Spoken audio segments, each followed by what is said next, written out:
Hello and welcome to my channel, and today is the day.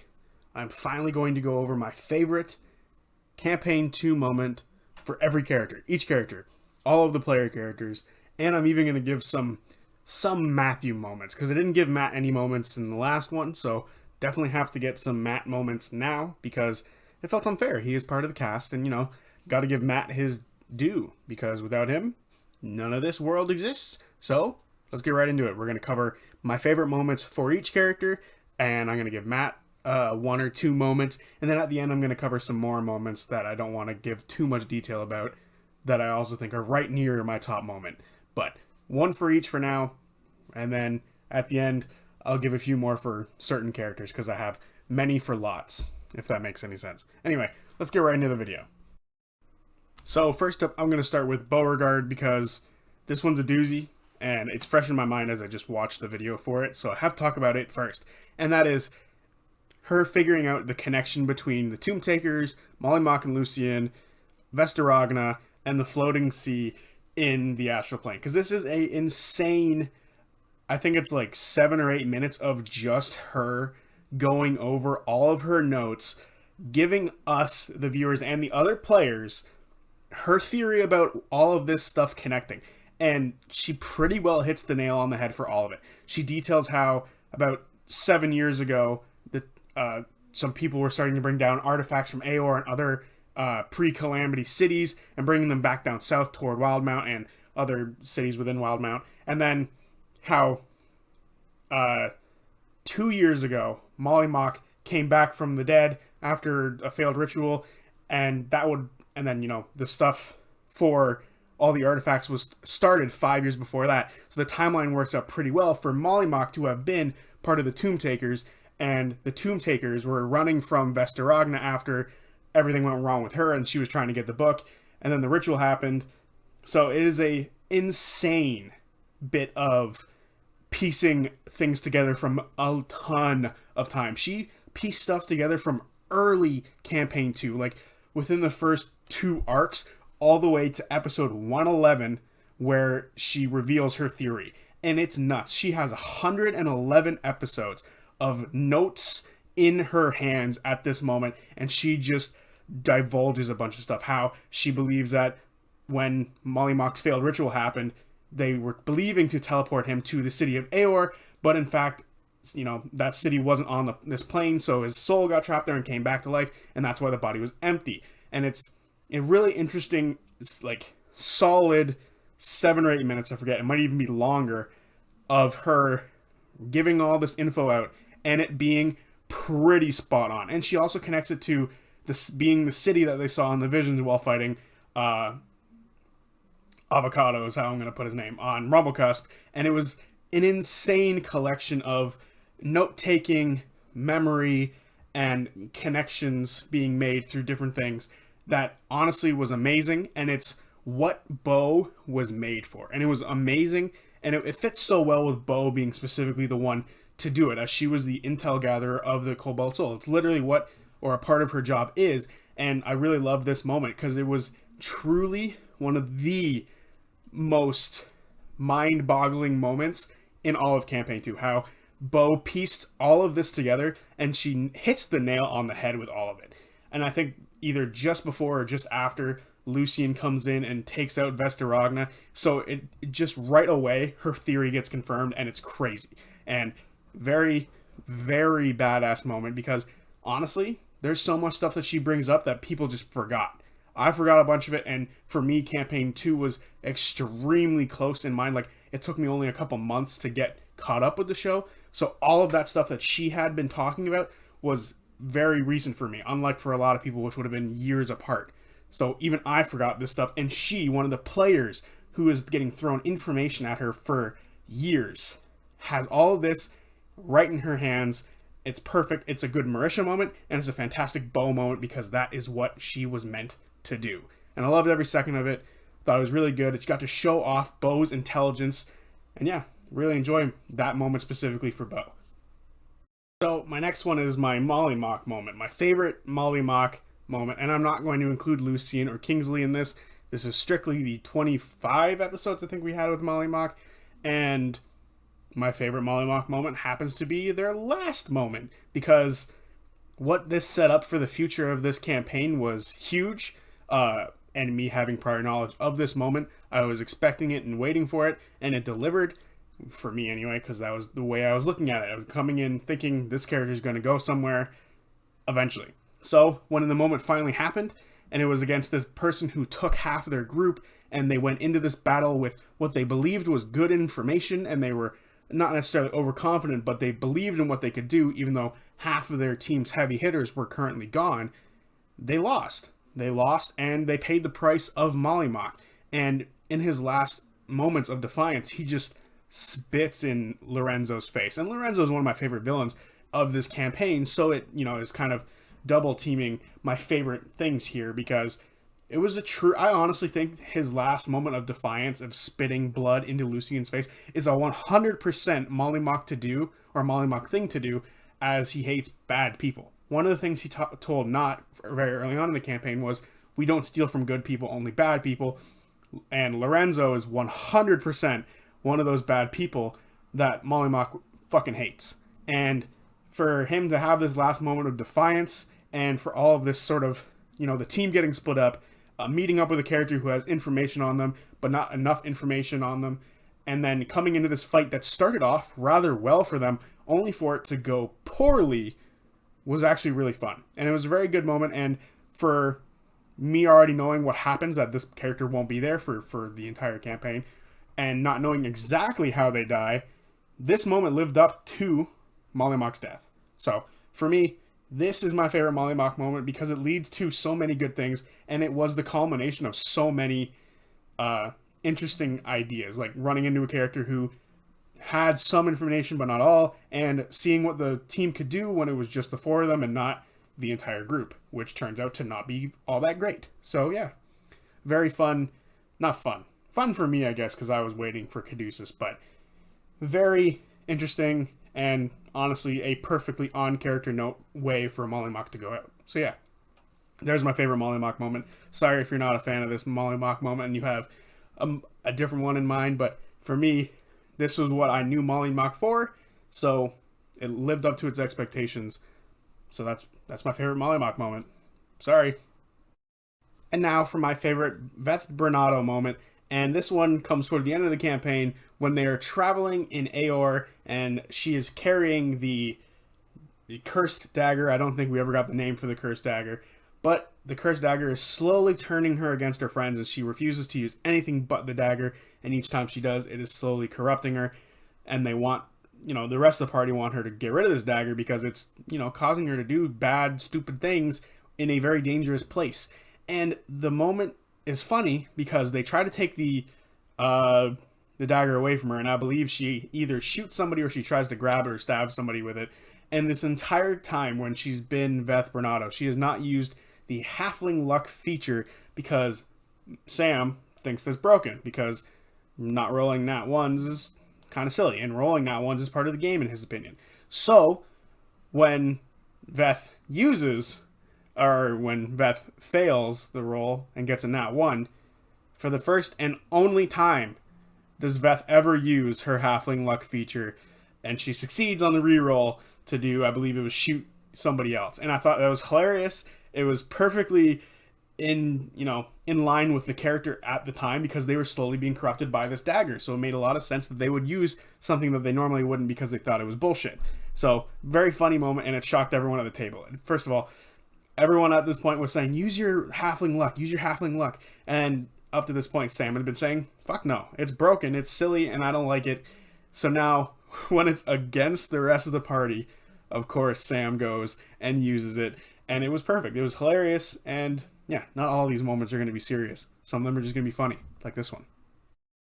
And now for my favorite Caleb moment. Caleb is a character for me who has, very levels of interest from me throughout the campaign. At certain moments I was, they were probably one of my least favorite characters, or probably one of my favorite characters, depending on what time period we were looking at for campaign 2. So, in this moment, he became one of my favorite characters because it was fucking crazy. This moment was nuts, and to this day resulted in them never being able to return to said location.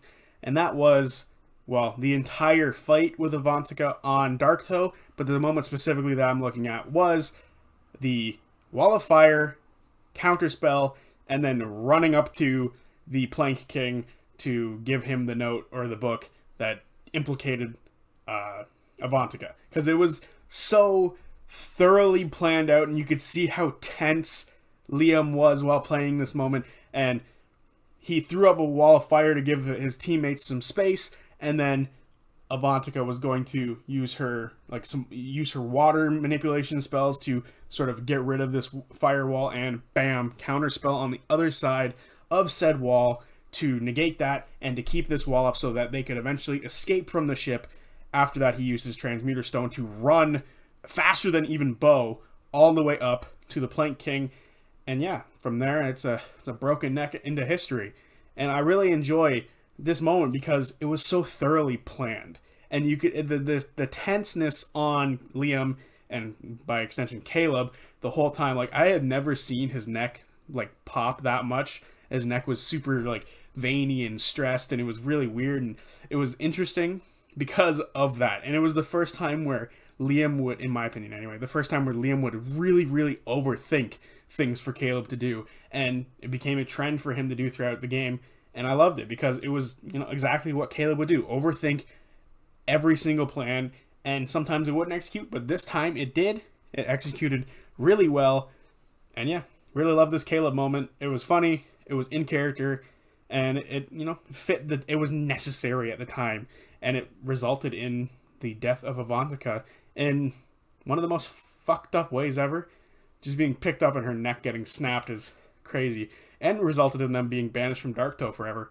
So, there's that, which they regretted to the end of the campaign, not being able to go back there. So yeah, very fun moment that had very heavy consequences on the rest of the campaign. And my favorite Yasha moment is when she is freed from Oban's mind control. This moment was great for a million reasons, because at this point, this was the most tense and, I don't want to say annoying, but it was frustrating as a viewer, because episode 69 happened and she was taken away from us, Yasha, and at this point, no one knew on the team. It seemed to be split down the center 50-50, some people believing she was always evil, some people believing that she was good, only mind controlled. And Caduceus, seeing the good in everyone, saw this mind control on her, and they had encountered her a few times beforehand and seen what she'd been doing through scrying. So eventually they caught up with them, and they had a fight with her and the Laughing Hand as Oban went down below inside this church, in this chapel, and they had a little fight with her, and she took out Bo at one point, nearly killing her. And then at this point, Caduceus freed her, and then at the same time, she screamed after being let go, and the Stormlord struck down a pillar of lightning, shattering the glass in this temple, or in this church. And it was awesome. Just the visual that I got from it was great. And she turned around and helped them kill Oban, and she turned around and helped them kill the Laughing Hand. And it was a very good cathartic moment for her, as she had been ripped away from us so many times because of blind spot. Fucking blind spot. But now she was to forever remain at the table until she got COVID in campaign 3. But whatever, we're going to look past that. So yeah, ever since then, this is a great moment because we get Ashley back forever now. Great. Love seeing it. And now she can fully come into her own as these characters. So yeah, this moment is a double hitter for significance in this instance. She returns to the team. She and the Stormlord have a stronger connection than ever now. And Ashley is finally back at the table forever. So, gotta love this moment. So now it is time for my favorite Caduceus moment. And for many people, it's probably the moment at the end where he asks the Wild Mother to give it back, and then cast Divine Intervention, and they get Molly Mock or Kingsley back from death. That is not my favorite moment for Caduceus. My favorite moment is when they are at Trent's place eating dinner, and Trent is about to leave. And Caduceus wants to offer him a gift, which is to tell him that he is a fool, for it is not, hate or pain that makes people, it is love. And he wishes that he will know that before he dies, but unfortunately doesn't think so because he is not surrounded by any love.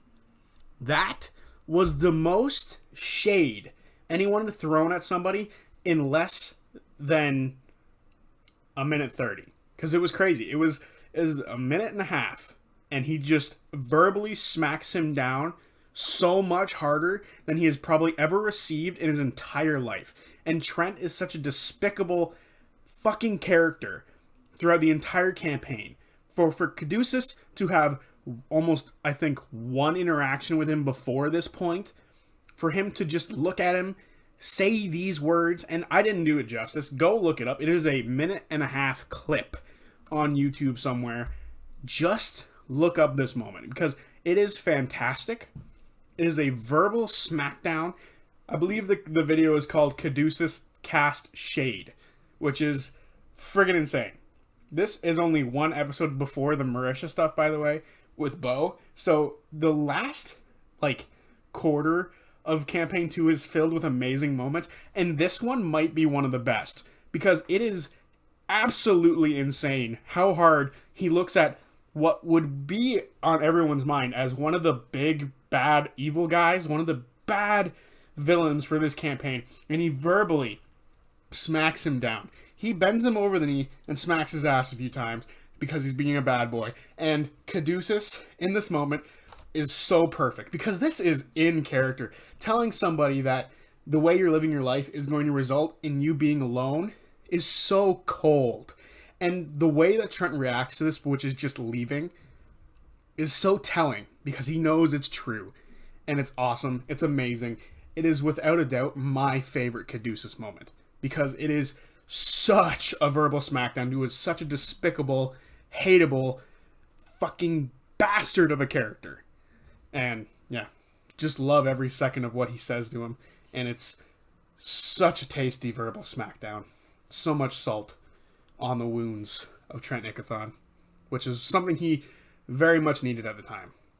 And I think it's also one of the reasons he chooses to go burn down his fucking house at the end, because he's like, yeah, fuck you, Caduceus. I'm going to burn down your house because of what you said to me, specifically because it was you.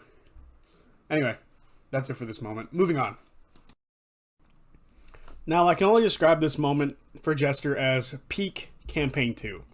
And that is, Jester gives Yasha and I the cupcake sprinkled with the dust of deliciousness. Or, simply put, the cupcake moment. This is, simply put, one of the most hype and well-executed moments showing how the players are the master and not the DM. It is very much like the Scanlan moment from my last video, where a player outsmarts a DM so bad that even if they roll poorly, they might as well just give it to them at that point because it is such a good moment. So, to give a bit more context to this moment, they're going to Isharnai, who is a hag, to break the curse or deal that was put on to Not so she can be turned back into Veth Bernardo. And up until this point, everyone has been like, oh, I'll give you this. It's not good enough. Not good enough. Yasha goes in, can't really do anything with it. And Bo is about to go in because she also has family issues with the same hag, but Jester steps up to the plate. And the hag looks at her and says, you have artistic value to you. Why don't you give me your hands? And well, kind of Jester, goes, oh, I have art. Why don't you take that?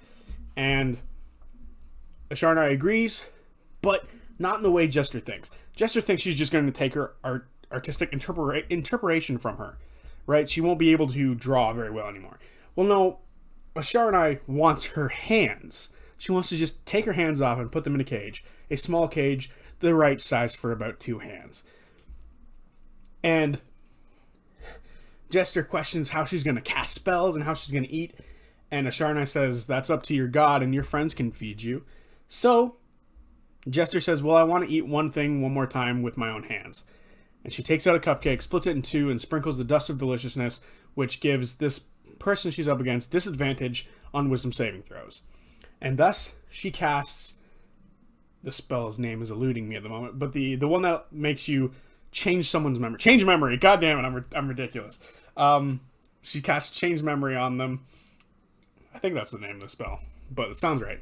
So, she casts it on them, And she would normally have advantage on saving throws of wisdom.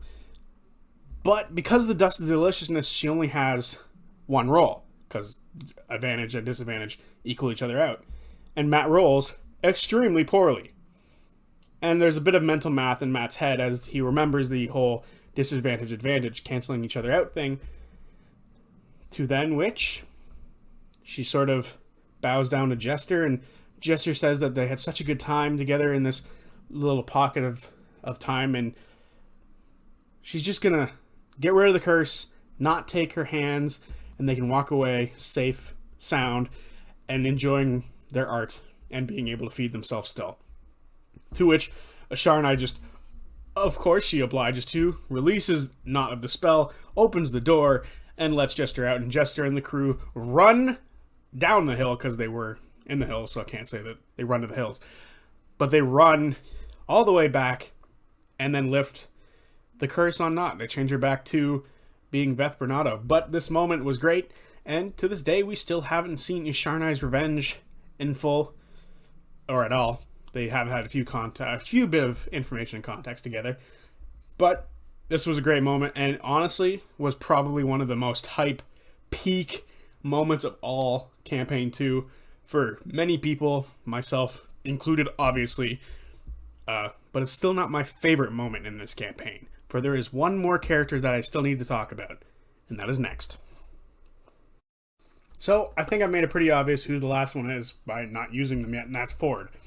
Ford is my favorite character in Campaign 2, and is probably my favorite Critical Role character to have ever existed so far. Probably will never be surpassed. Laudna is a close second, very close second, and unfortunately we know where she is right now. But Ford was the character that I was following the closest the entire campaign for Campaign 2. I paid attention to his story the most. I paid attention to his actions the most. His, the way he interacted with all the other characters the most. And my favorite moment for him can only be described as the culmination of the first half of his story arc. And that is when they are in the Underforge near the volcano, and Uk'otoa demands him to go and release him, to which Ford refuses, as he's doing his own thing. Uk'otoa says he's going to take the powers away if he doesn't. Ford rejects this and says, I'm in control, it's my body, you're going to let me do what I need to do first, or we're done. And, Uk'otoa doesn't necessarily respond to this, so then Ford begins to drive his sword into his chest, plunging it deep, about an inch deep. Uk'otoa still doesn't respond. Matt tells Travis to make an intimidation throw. Doesn't necessarily work. Travis threatens to throw the sword. Up until this point, his, one of his most insane assets that he's had up until this point, and holds it over the lava. He is by himself in this forge right now. He takes the sword and hands it over top of it and tells him this is Uk'otoa's last chance before he throws it in. He intimidates Uk'otoa. Doesn't work. He throws it in. The sword dissolves. He is now without a class and has tossed away his patron and his pact. That is metal and is so badass. And it is this moment that gets him to open up to the rest of the cast, and he drops the Texan accent. He then slowly, with the help of his friends, converts 100% to the light and joins the Wild Mother and Caduceus. This was the start of all that. And this was the sign of a great leader to, instead of hide the fact that he was now powerless, the next day he looked at them and said, I'm useless to you all now. And at this moment we got a Fellowship of the Ring sort of sequence where they all handed him something so he could use to still be a part of the team.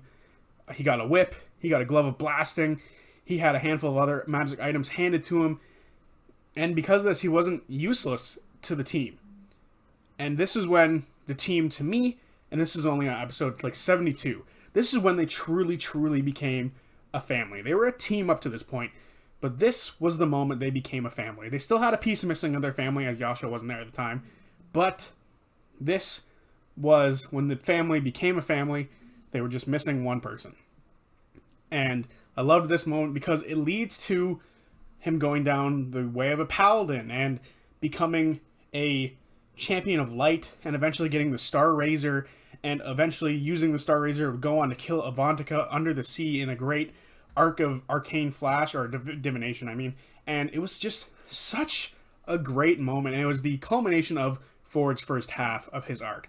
The next half would be completely moving on from his past and embracing Jester, but that's for another time. This moment was awesome because it was the beginning of him casting away his past and not worrying about being like Vander, not worrying about Uk'otoa and the ties of Avantika, Darktoe, and all that. He threw that away for now and became Ford. It was an excellent moment where he finally, for the first time in front of all of his family, became himself. And I love this moment. It'll forever be my favorite Critical Role moment of all time. So we've talked about the players. Now it's time to give the DM some love, because he doesn't get very much when we talk about these players. So might as well start sharing some of my favorite moments, specifically a collection of favorite moments for me. It's all around the same time, and I can sum it up by saying cat and mouse game. And basically what I mean by that is when the party team up with Lucian in Aeor and slowly make their way through the white expanse of Aeor. I love this, or Isocross. I love every episode where they are walking together and Lucian makes sure they're always on the back foot. He always makes sure that they're always doing the heavy lifting. They're always using up spells. They're always using up hit points, so that when they eventually do turn on the party, it's fucking terrible. They need to just run. Caduceus gets picked up and fucked up. I believe Caleb gets pretty hurt as well. Everyone's out of spells. They have to barely make it out using Polymorph, and it was crazy. It was one of the most tense handful of episodes. I believe it was 4 or 5 episodes, and they barely managed to get away from them as they continued to flee at a higher pace than they could catch up with them, because they were now on mounted creatures as they were going.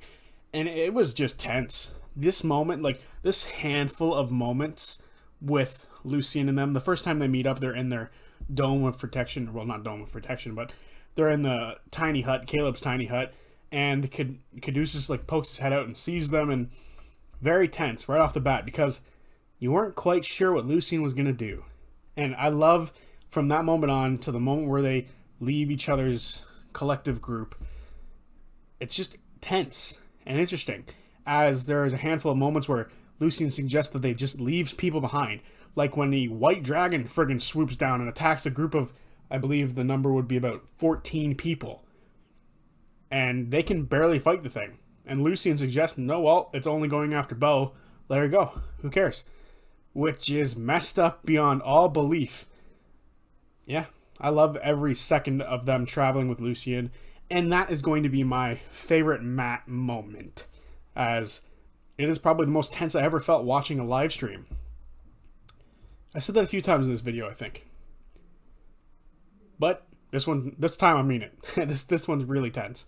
So yeah, my advice, go watch Campaign 2. It is literally peak Critical Role so far. I love every minute of Campaign 2.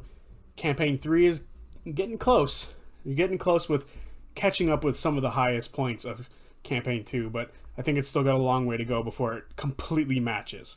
Campaign 1 for me is always going to be a relic of its time. So, yeah. And I don't mean that in a bad way, because the first campaign, I'm going to say the first quarter of Campaign 1 is really rough if you haven't watched it, because people suggest you skip the first 2 arcs and just go right to the Briarwoods. Anyway, I'm going off on a tangent now. Campaign 2 is amazing. Go watch it. Go watch all these moments. I'm pretty sure all these moments are like above episode 50. So good luck if you haven't seen Campaign 2 yet. And I advise you go do it right now. Peace.